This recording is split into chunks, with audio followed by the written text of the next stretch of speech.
Now we're going to talk to a panel of experts who can speak to how we can continue to drive world-class workforce to power our state's important manufacturing sector. Joining us by Zoom, we will have Bill George, Director of Workforce Development at Skills, Inc. We had a chance to see him recently in our prior tours. Lynn Strickland, Executive Director of the Aerospace Joint Apprenticeship Committee. By the way, she won last year's Manufacturing of the Year award. And Natalie Puschel, a training program specialist with SEH America. And Natalie, we had a chance to see you last year on the manufacturing tour. So to all of you, welcome into Manufacturing Week Live. Let's get started. Lynn, I'm going to go to you first. I want to start with you and ask you, how have apprenticeships changed during this COVID period of time? How are they being delivered differently? What has been the experience like? What are people sharing with you, Lynn? So first of all, thank you, Chris and AWB and all the sponsors for continuing to highlight the diversity of manufacturing in the state of Washington. What I would say probably as apprenticeship as a whole, what we're working with and dealing with is how do we continue to provide that classroom instruction, different than what we've done in person. How do we continue to ensure the safe on-the-job training, as well as working with apprentices, just like other workers who have been laid off during this time. So I think overall there's that general challenge that has been issued to apprenticeship. But apprenticeship has had to adjust just like K through 12 in our community and technical colleges and other education and training partners, and to be able to find ways to continue the education and training because we have to maintain the skilled workforce.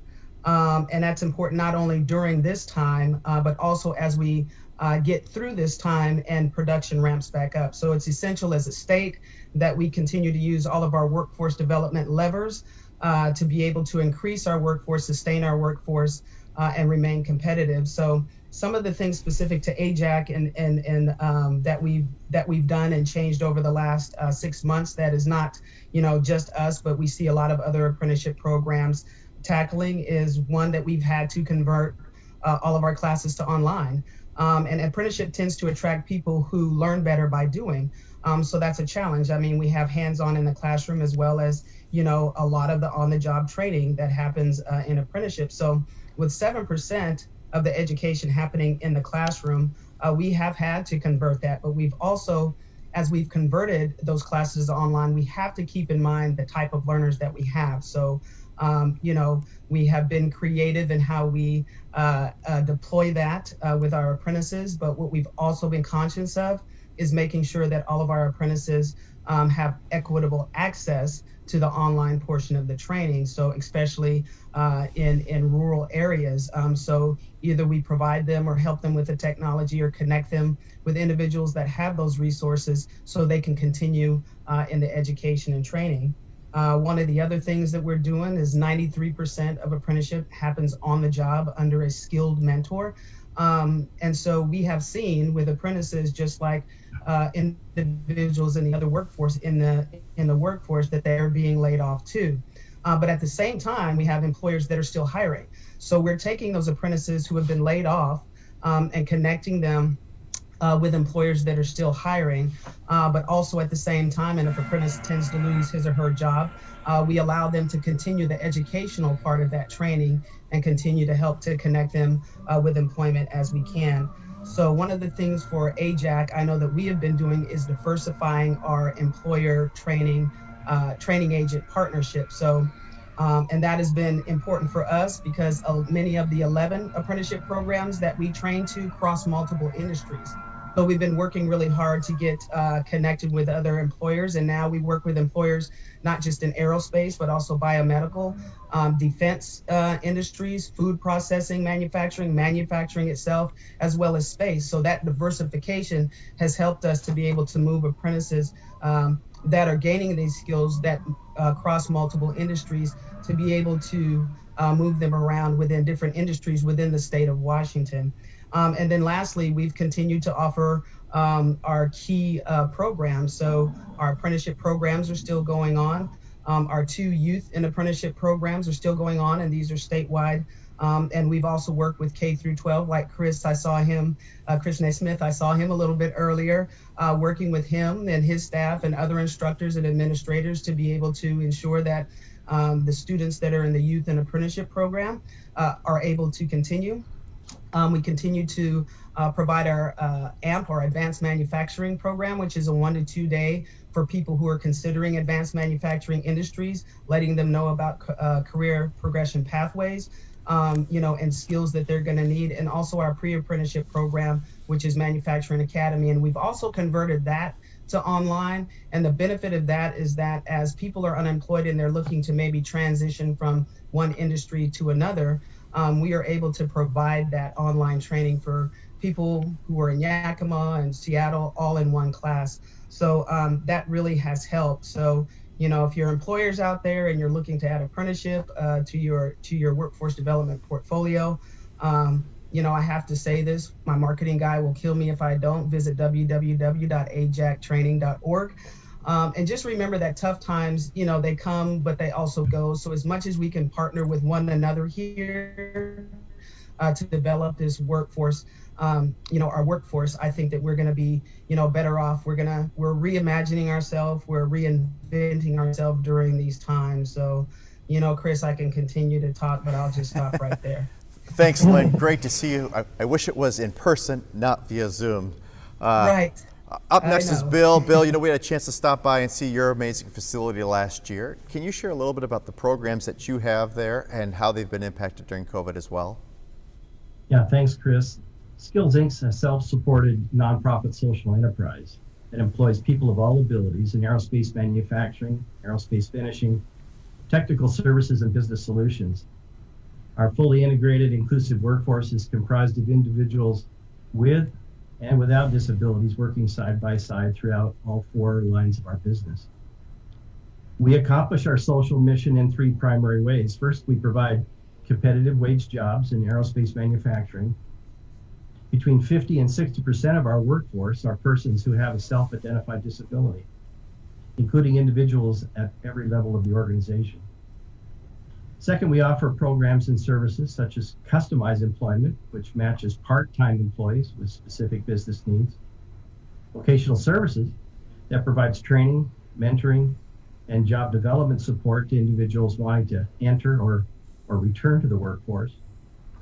And our Aerospace Internship program, which gives high school students with individual education plans an opportunity to gain vocational and work readiness skills, which helps them graduate from high school and facilitate their transition into the world of work.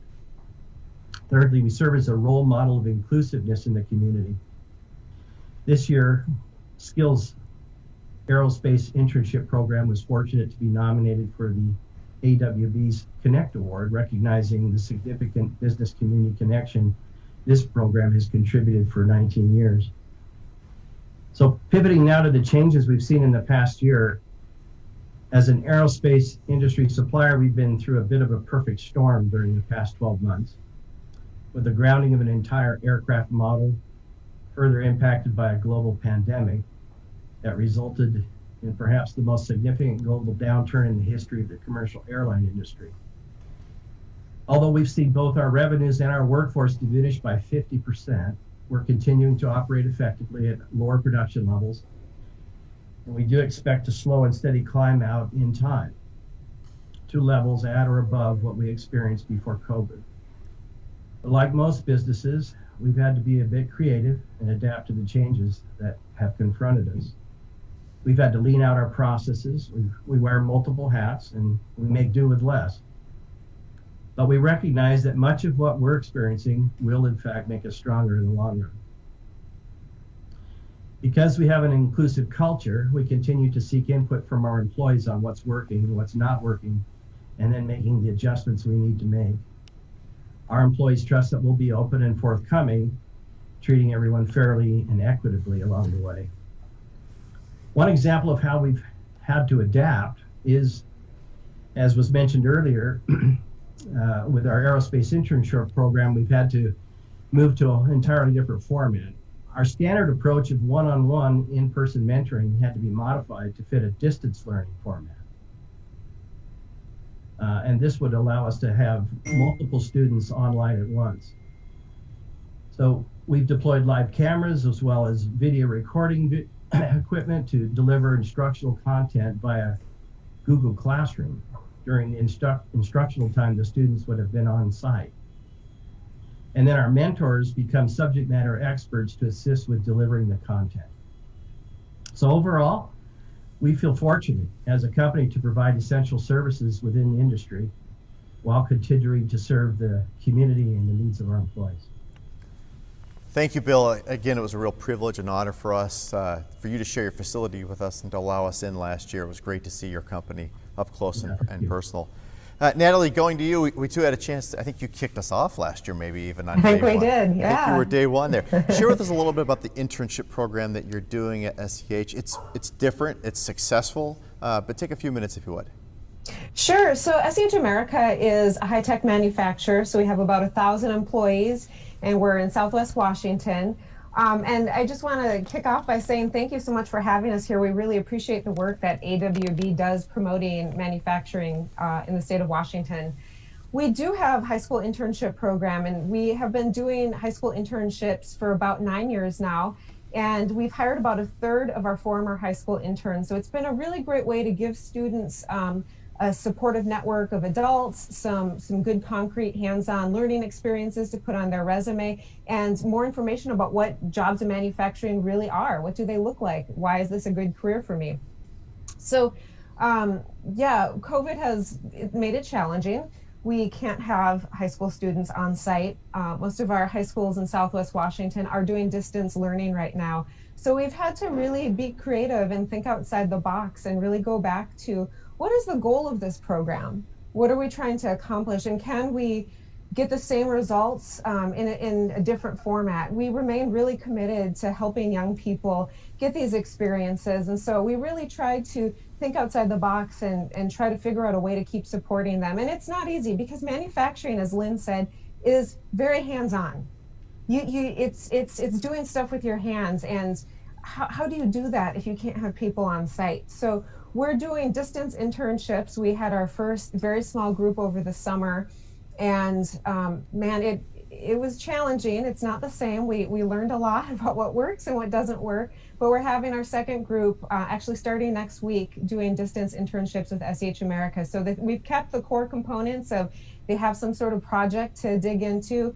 They get a lot of work with a mentor. They get to meet different people who have different jobs working at SEH. This time it's just through a computer screen and not actually being on site. But we're hoping that we'll still be able to get young people excited about manufacturing, get them something concrete to add to their resume, and really get them a lot of support. So when they graduate high school, if they want to pursue a job in manufacturing, they'll be able to do so. All right, this is our very brief round robin section of this. So like 20-second answers here. Let's start with Natalie. We'll go Natalie, Bill, and then Lynn on this. Natalie, why should a young person get excited about working in manufacturing and come to your company?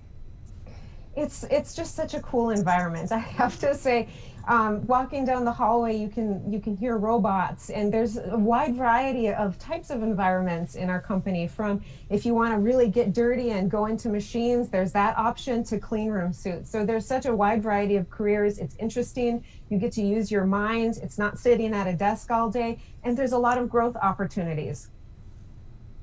Bill? Well, the program kind of sells itself. As we've heard, there's many students out there that like to work with their hands. Not everyone's destined for the type of 4-year degree that many high schools are geared for. So to have a program that allows them to apply what they're learning each day, hopefully when we return to being on site, but in the meantime, they can virtually still get understanding of the types of things they might be able to experience eventually in manufacturing and learn how to apply what they're picking up in school in a real environment. Thank you, Bill. And Natalie? I'm sorry, Lynn? So what we would like to do is connect, whether they're students or individuals, to great companies like Bill's over at Skills Inc. or Natalie down at SEH. I mean, manufacturing, the great thing about manufacturing is that it's not just one thing, and it crosses multiple industries. You have aerospace, like I mentioned before. You have space. It's cool to manufacture stuff for space, right? And food processing. We all like to eat, at least I know I do, but there's more automation that's happening in manufacturing and food processing. So the key takeaway I would say for individuals and students is that, manufacturing is diverse. It's not just one thing. And there are some great companies out there, like we're hearing from today, that are looking for individuals. So, and apprenticeship can be a means by which to increase your skill level and your education at the same time. So there you have it. You three have such great and excellent programs. I wish we had 30 more minutes to go through this. Lynn, you had a great comment about we learn better by doing. And I think that really speaks to the hands-on nature of working with your hands. And you heard our student, Katie, this morning talk just about that. Lynn, Natalie, and Bill, thank you for being with us. Be safe out there. Thank you. Thank you. you.